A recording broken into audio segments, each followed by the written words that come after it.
Muito bem, querido amigo ouvinte, você querida amiga ouvinte, vamos dar continuidade à nossa reflexão da parábola que está no Evangelho de São Lucas, capítulo 18, versículo de 1 a 8, a parábola do juiz e a viúva. E hoje, como prometido, nós vamos abordar a temática que eu, no último programa, instigava, quase não sai, sobre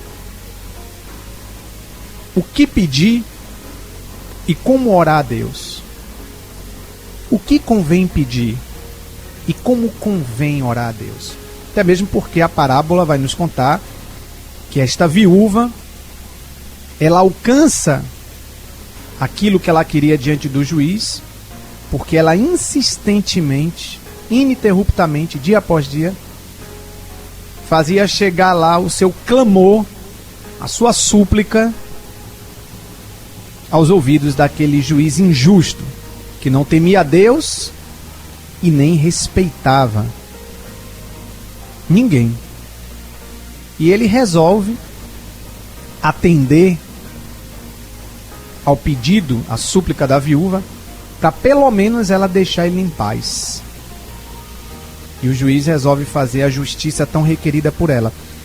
E aí nosso Senhor Jesus Cristo, que estava ensinando o povo com a parábola, ele vai dizer: e Deus não fará justiça a seus escolhidos que clamam a ele dia e noite? Irá demorar em atendê-los? Eu lhes digo, Deus lhes fará justiça bem depressa. E aí ontem nós terminávamos o programa exatamente fazendo emergir o questionamento. Quantos de nós não trazemos a experiência de pedirmos coisas a Deus, orarmos insistentemente a Deus e não vermos como que atendido o nosso pedido? E é sobre isso que nós queremos refletir hoje, refletir também um pouco sobre a perseverança na fé, mas eu quero trazer essa temática agora. O que pedir? Como pedir a Deus? Como orar a Deus? E vamos refletir dentro dessa parábola do juiz e da viúva, onde nós já vimos que o juiz faz justiça à mulher por causa da sua insistência. E aqui, como eu dizia ontem, Jesus quer fazer emergir a temática da oração perseverante diante de Deus, que também toca o coração de Deus, alcança o coração de Deus. Mas como fazíamos emergir o questionamento, muitas vezes nós passamos pela experiência da falta de atendimento da oração, como se a mesma não fosse escutada. E aí, muitas vezes, muito pode dizer, mas onde é que está a compaixão de Deus para comigo? Onde é que está a misericórdia de Deus para com o meu grito? Ou então eu não sou merecedor, merecedora de que Deus escute a minha oração? Ou então são os meus pecados, a minha vida passada, que faz com que Deus não dê apreço à minha súplica? Que no tempo de Jesus, a pessoa que era enferma, né? O homem da mão atrofiada, o paralítico, eles assim eram por causa do pecado. Toda enfermidade física era uma consequência do pecado, por isso a pessoa ela era marginalizada. Ela sofria uma exclusão. Por isso, quando Jesus vai curar o homem da mão seca e chama ele para o centro, chama ele para estar no meio daqueles que arrodeavam a Jesus, aquele homem devia ter muita confiança em Jesus, porque ele ia expor o atrofiamento da sua mão. Consequentemente, ele iria expor a sua condição social diante daqueles que estavam ali. Esse homem é pecador, ele tem a mão atrofiada. Tem pecado na vida dele, na história dele, os pais dele, ele. Então muitas vezes, nós que elevamos o nosso grito a Deus, passamos por a experiência da falta de atendimento da nossa oração. Falta de atendimento da nossa súplica. Como é que isso de fato acontece? Será que eu não sou escutado? E se eu estou sendo escutado por Deus, por que é que os resultados demonstram que eu não estou sendo atendido? E aqui na parábola, quem conta a parábola nada mais é do que o mestre de oração, Jesus Cristo. Mas eu quero responder a você, e até mesmo nos confrontarmos com esta dramática realidade, de quando eu rezo a Deus, quando eu peço a Deus, quando eu suplico a Deus, até mesmo muitas vezes em lágrimas, Deus não atende a minha súplica. Eu quero tomar uma outra parábola, que é a parábola também do evangelista Lucas, só que agora o capítulo 11, essa que nós estamos vendo é o capítulo 18, o capítulo 11, o versículo de 5 a 8, que é uma parábola conhecida, tem até alguns aspectos em comum com essa parábola de Lucas 18. É aquela parábola onde uma pessoa recebe na madrugada um hóspede na sua casa, um hóspede que aparece sem aviso, né? Bate lá na porta da casa e aí sem informar que está chegando. E essa pessoa recebe o hóspede na sua casa, mas não tem nada para lhe servir. Aí o que é que ele faz? A parábola diz que ele vai bater na porta do vizinho para pedir pelo menos 3 pães para oferecer ao seu hóspede. Só que quando ele chega na casa do vizinho, é mais ou menos meia-noite. Imagine uma pessoa batendo na porta da sua casa meia-noite, importunando, né? E o amigo, esse vizinho, tem a sua casa bem trancada, os seus filhos já estão dormindo, ele está dormindo, a sua família está dormindo, mas este amigo é insistente, porque ele tem um hóspede na sua casa, ele precisa oferecer alguma coisa. E por causa da insistência desse amigo que está ali, batendo na porta da sua casa, ele se obriga a levantar e lhe dar os pães que ele lhe pede, para que ele deixe de importuná-lo. E na continuidade dessa parábola, Jesus vai dizer o seguinte, Jesus vai exortar, né? Peçam e vocês serão atendidos. Procurem e vocês acharão. Batam e a porta abre-se-vos-á, porque Deus é capaz de dar. Deus é capaz de o fazer encontrar e de abrir a porta. E depois Jesus vai acrescentar: se um pai é capaz de dar a um filho um peixe e não uma serpente, um ovo e não um escorpião, tanto mais Deus estará disposto a dar o Espírito Santo aos que lhe pedirem. E aqui tem uma grande diferença na nossa forma de pedir e na nossa forma de rezar a Deus. O Espírito Santo de Deus. O Espírito Santo que já nos é dado no batismo. O Espírito Santo de Deus, que é o dom principal que nós devemos pedir na oração. Por que é que eu devo pedir o Espírito Santo na oração? Porque somente no Espírito de Deus é que eu posso distinguir um peixe de uma serpente, um ovo de um escorpião. Ah não, Evandro, eu preciso ter 2 olhos, preciso enxergar para saber que peixe é peixe, serpente é serpente, ovo é ovo, escorpião é escorpião. É verdade, aqui é a linguagem figurada. Mas o discernimento das coisas que concerne ao coração de Deus, para a sua felicidade e a sua santidade, que muitas vezes não faz parte dos seus planos, do seu plano, do seu projeto de vida e das suas escolhas. Muitas vezes nós pedimos na oração o que nos parece útil e necessário, mas não é para Deus diante do seu desígnio de salvação e santidade para com a minha pessoa. Para mim, às vezes eu peço algo a Deus que para mim é primário, mas diante dos desígnios amorosos de Deus, é secundário, não faz parte da vontade divina. E aí, meus irmãos, sem o Espírito Santo de Deus, nós não sabemos o que pedir. Sem o Espírito Santo de Deus, Nós não sabemos orar como convém a Deus.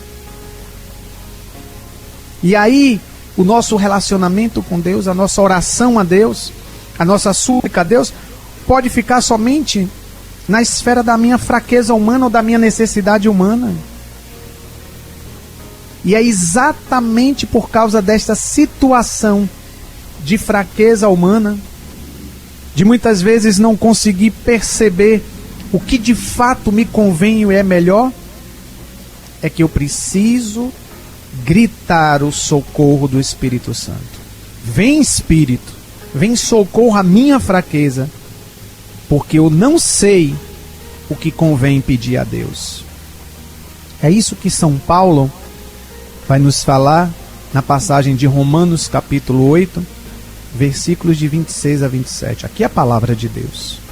Quando São Paulo vai dizer: é o próprio Espírito que intercede com insistência por nós, com gemidos que não se exprimem. Vou repetir.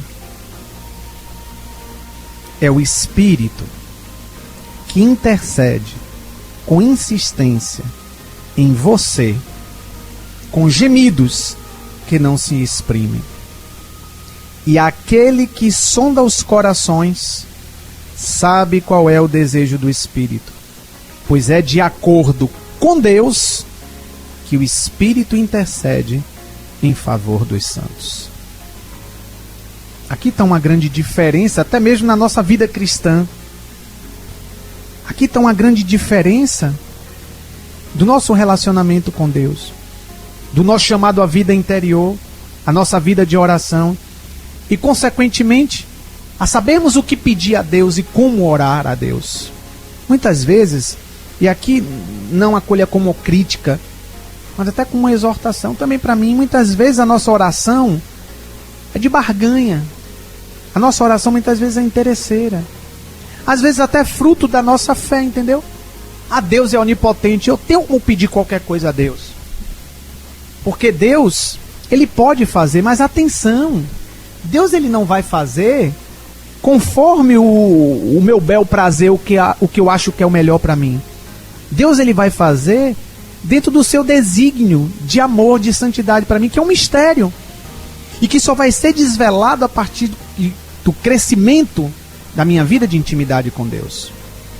Muitas vezes muitos não têm a prática da vida de oração, a cotidianidade da vida de oração, o relacionamento com Deus. E muitas vezes se dirige a Deus nos momentos difíceis. E a pedagogia e a educação de Deus não é querer ser para você um Deus que dá todas as coisas, um Deus supermercado, que coloca uma diversidade de produtos na estante, entre, sirva-se, pegue o que mais lhe convém, a marca que lhe convém, o gosto que lhe convém,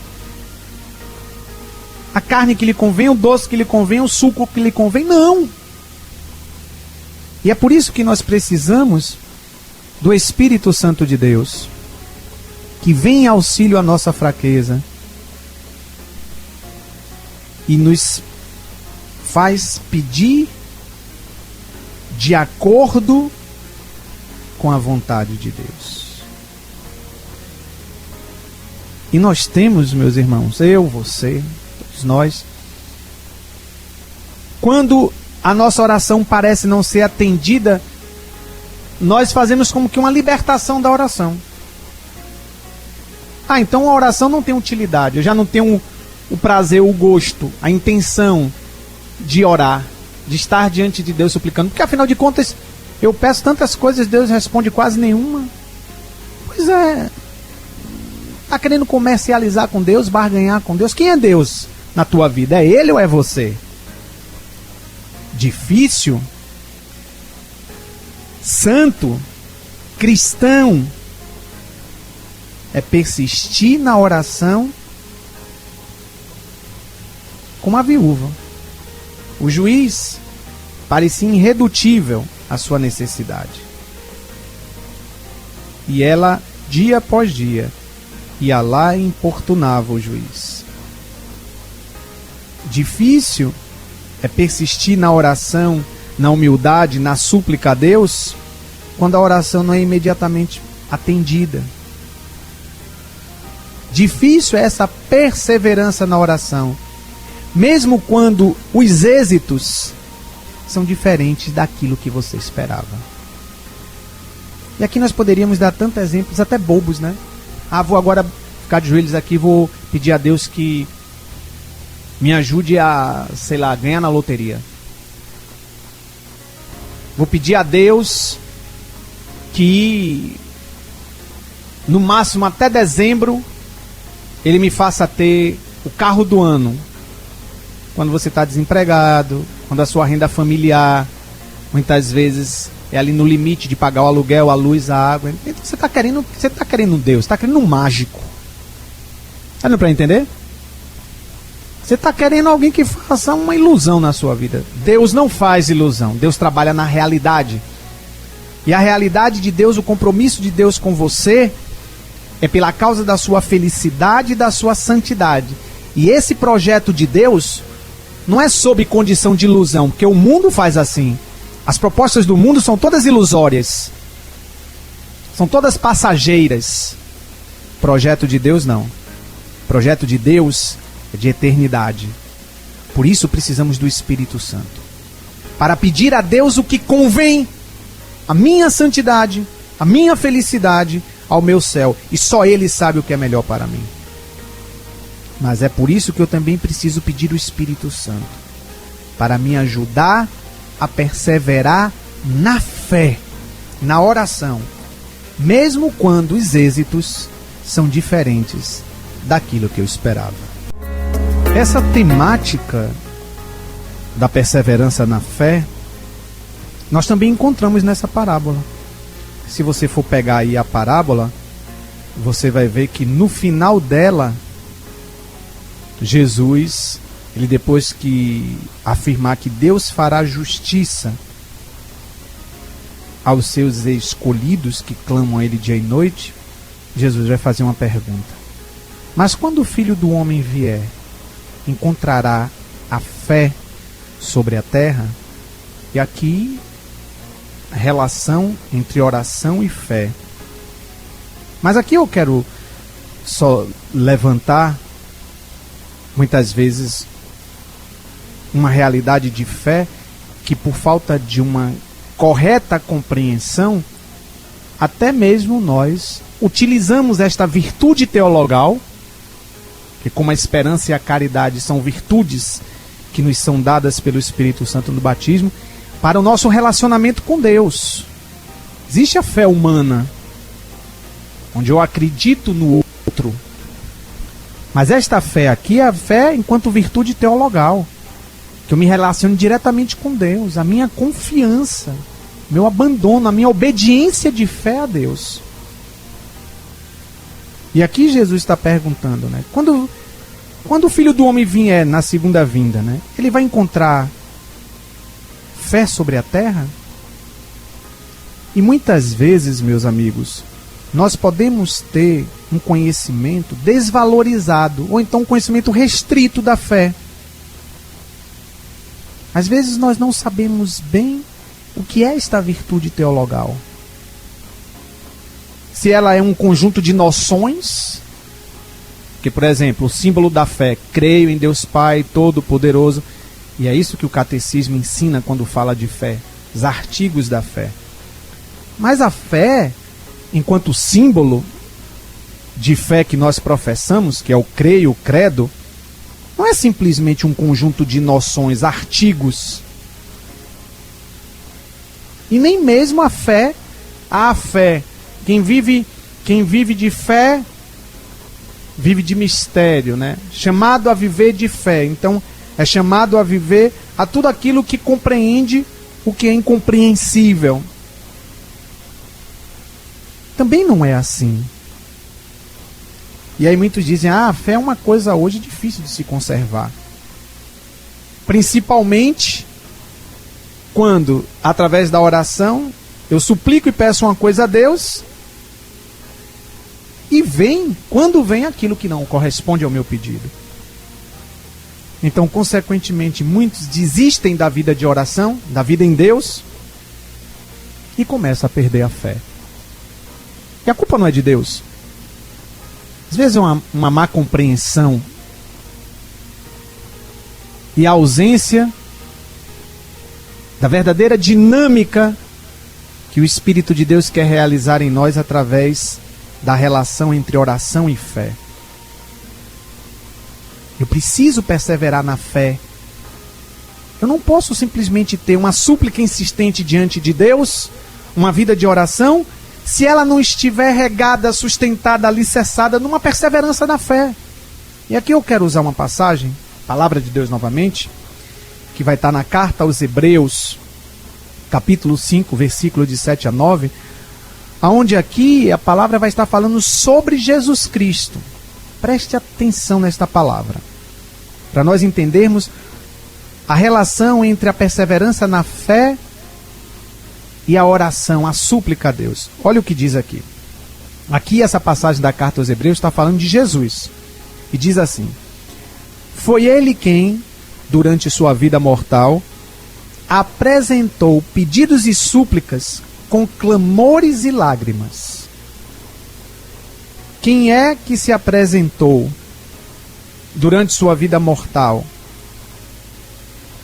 Pedidos e súplicas entre clamores e lágrimas. Jesus Cristo. Jesus, enquanto homem, aí nós podemos nos lembrar, Jesus no horto do Getsemane, onde nós, primeiro mistério doloroso, primeiro mistério do terço, né?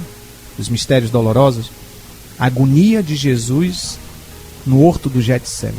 Jesus que ora ao Pai, entre súplicas, entre clamores, suando sangue.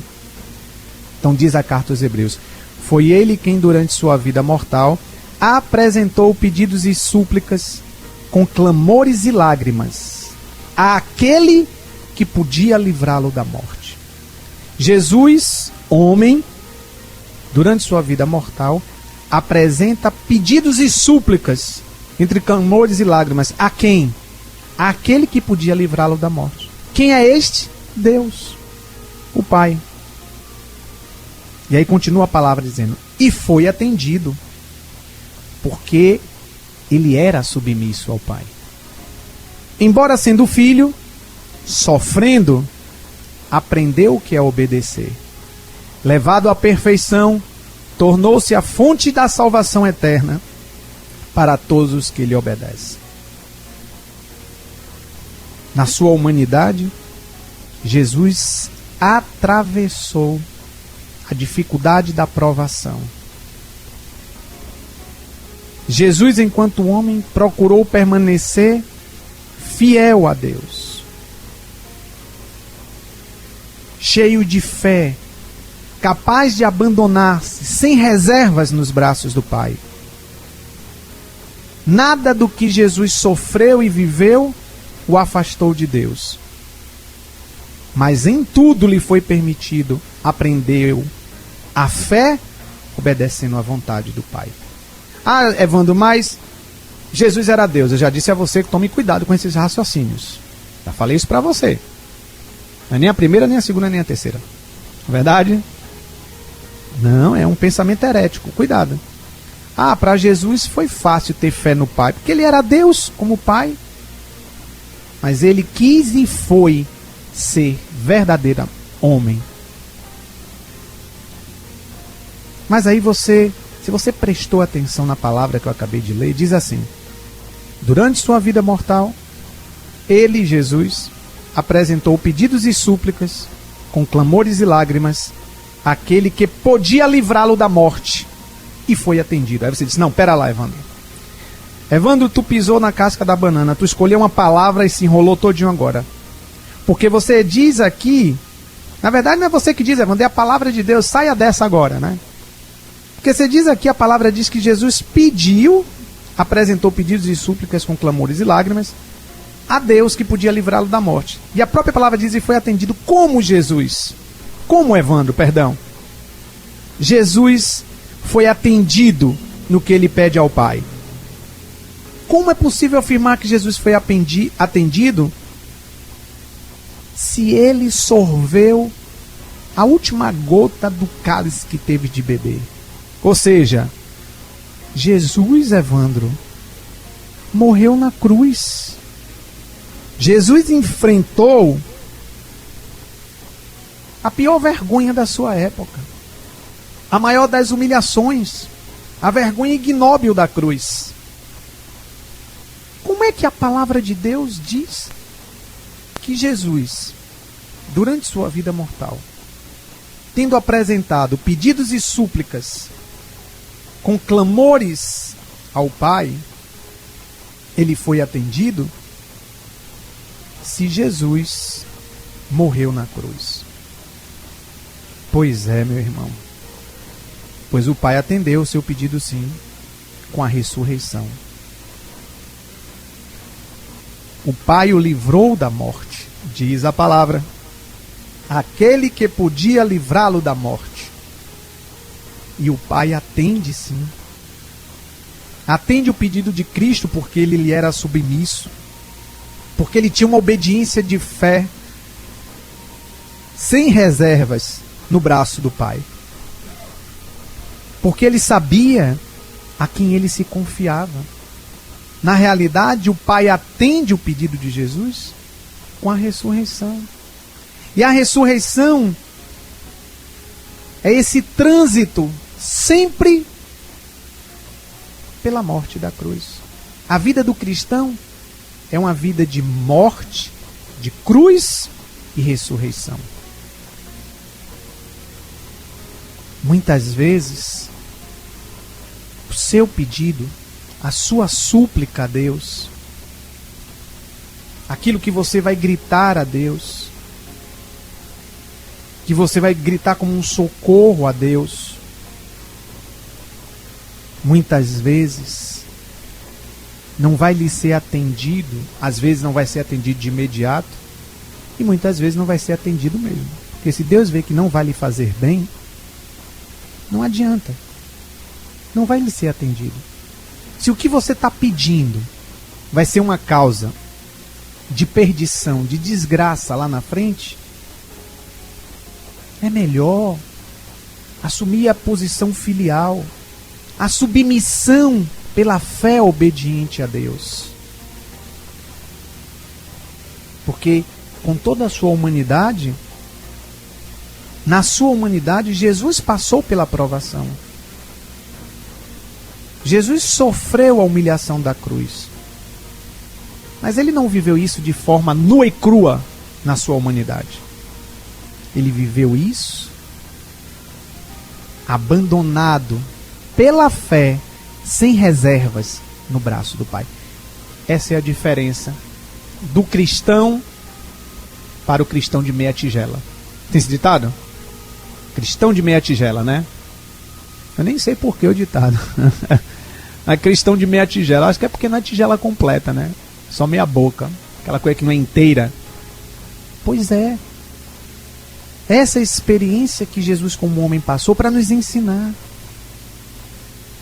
Ele aqui diz ao Pai, e ele diz isso no Getsêmani: se for possível, livra-me deste cálice, mas acima de tudo, faça-se a sua vontade. E o Pai o livrou da morte. O atender à súplica de Jesus é a ressurreição, o que o é hoje para nós. Meu querido irmão, minha querida irmã, se aquilo que você hoje pede a Jesus não for um valor de verdadeiramente conversão e ressurreição para a sua vida, mas que vá gerir lá na frente morte ou perigo de perdição, Deus não vai lhe atender. Deus não vai lhe atender. Por isso é preferível que nós supliquemos o Espírito Santo quando nós formos rezar a Deus. Vinde Espírito Santo, não é isso que nós rezamos? E enchei o coração dos vossos fiéis e acendei neles o fogo do vosso amor. Enviai, Senhor, o vosso Espírito, e tudo será criado, e renovareis a face da terra.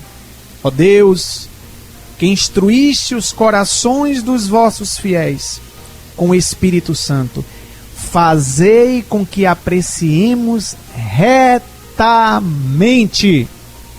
Às vezes a gente reza as coisas e não usa inteligência para unir ao coração e dar sentido ao que nós estamos rezando. Quantas vezes você reza isso? Nós rezamos todo dia quando nós vamos começar o programa.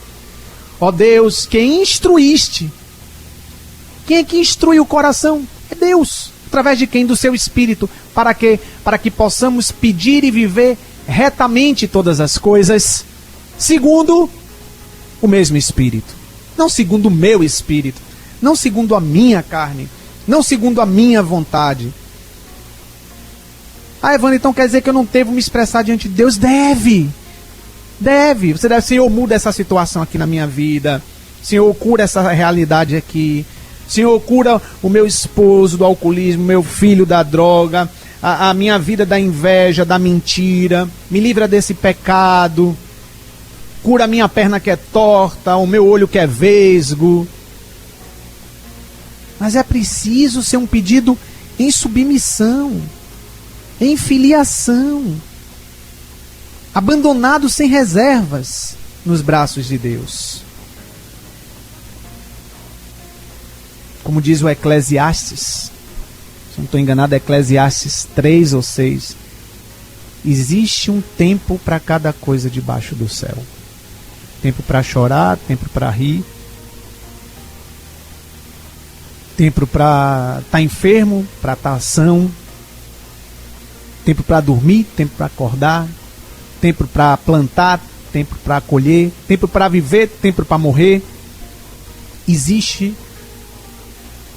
um tempo para cada coisa debaixo do céu.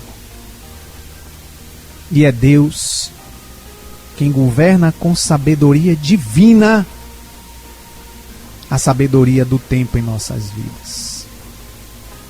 Quantos de nós, né? Às vezes olhamos para a vida de uma pessoa e dizemos assim, poxa vida, essa pessoa teve uma vida, pais sempre fiéis a Deus, católico, até mesmo na vida dos santos. A gente olha para uma vida de Santa Teresinha do Menino Jesus e olha para um Santo Agostinho, dois extremos. Santa Teresinha do Menino Jesus sempre preservada de Deus, família católica, né? Tanto é que os pais são santos. São Luís Martin e Santa Zélia Martin. Santa Teresinha é santa e os pais são santos. Então, com 4 anos de idade, Teresinha já tinha aspirações pelo céu. A gente olha um Santo Agostinho, outro extremo. Vai se converter lá na fase adulta. Depois de uma vida em meio à devassidão, a tanta coisas. A gente pode olhar assim e dizer, mas fulano de tal teve uma vida tão preservada. E eu, meu Deus, Deus demorou tanto para me chamar. Deus demorou tanto para o meu processo de conversão. Ai, se Jesus intervisse na minha vida, né? Não teria tantos traumas, tantas dificuldades, tanta coisa agora a ser libertada, tanta coisa a ser curada. Pois se abandone nas mãos de Deus. Se entrega sem reserva nos braços do Pai. E para de ficar botando fardos nas suas costas, querendo ter o controle da tua vida, regendo. Tu não regeu a tua vida ontem, não rege hoje, não rege amanhã, meu amigo. O rei da tua vida é Jesus.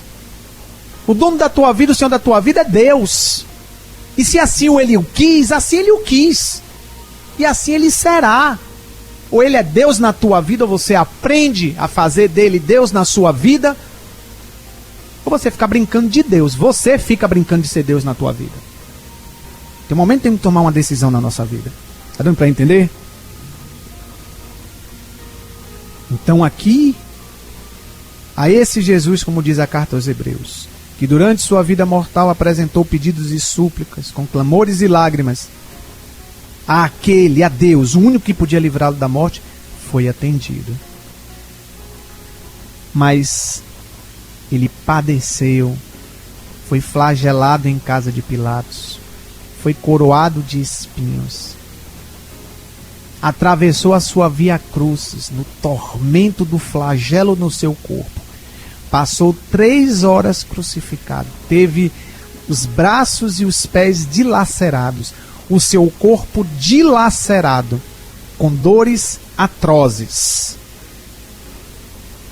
Mas não passou pela prova sozinho. Viveu o mesmo abandono sem reserva nos braços do Pai que ele viveu durante os 3 anos de sua vida pública, assim também o viveu no seu grande momento de prova, de angústia, de dor e de cruz. Os santos também. Para me tirar, né? Porque às vezes você fica tentado a dizer, mas com Jesus, mas Jesus era Deus, né? Vamos para os santos. Vamos para a vida dos santos. Que aqui a gente poderia ter testemunhos testemunhos 1000 testemunhas. Pronto, me corrigi. 1000 testemunhas de homens e mulheres que perderam a vida, né? Que deram a vida, os mártires que deram a vida pela causa. E logo no início da vida cristã, cristianismo, né? Igreja primitiva, estava tudo acontecendo ali, tudo muito fresco. Homens e mulheres que davam a sua vida e não negavam a fé em Cristo Jesus. Início da igreja primitiva.